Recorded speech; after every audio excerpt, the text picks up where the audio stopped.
Okay, I've quilted out my first row, and before I do anything else, I'm not going to move anything on my screen. I'm just going to leave it all exactly like it is for the moment, because I want to figure out what my offset should be for following rows.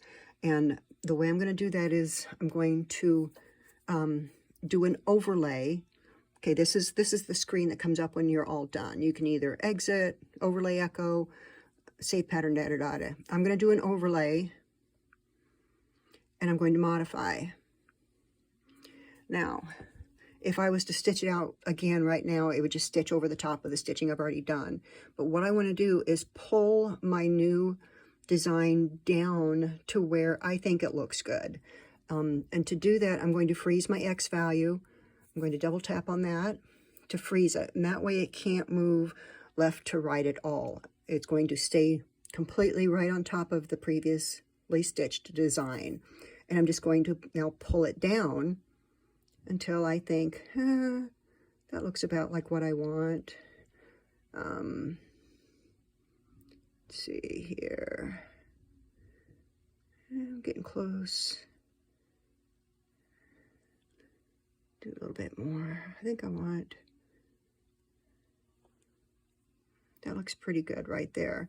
And all I'm really trying to do when I decide how far I want it pulled down is I'm just trying to kind of replicate in the amount of space here that I might find somewhere else in the design.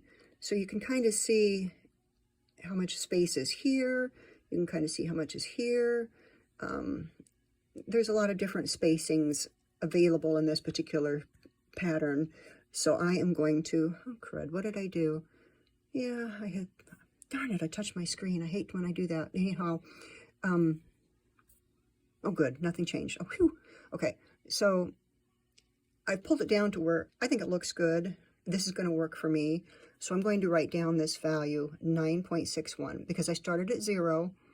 And when I pulled it down, negative 9.61 is where my Y is now from where it started. I'm not good at explaining this stuff. You just kind of have to trust it. So 9.61 is going to be my offset for my following rows, and I'm writing that down, not trusting myself to remember it, because I will not. And then at this point I can just hit back a couple of times until I can get to where I'm just going to want to end it or exit. There we go. Because I'm not going to stitch that out. I need to roll my quilt. My throat isn't deep enough that I can just quilt another row on top of it. So I need to roll my quilt and get things set up for my next row. But that's how I figure the offset. And I always do that as soon as I've stitched my first row before I do anything else.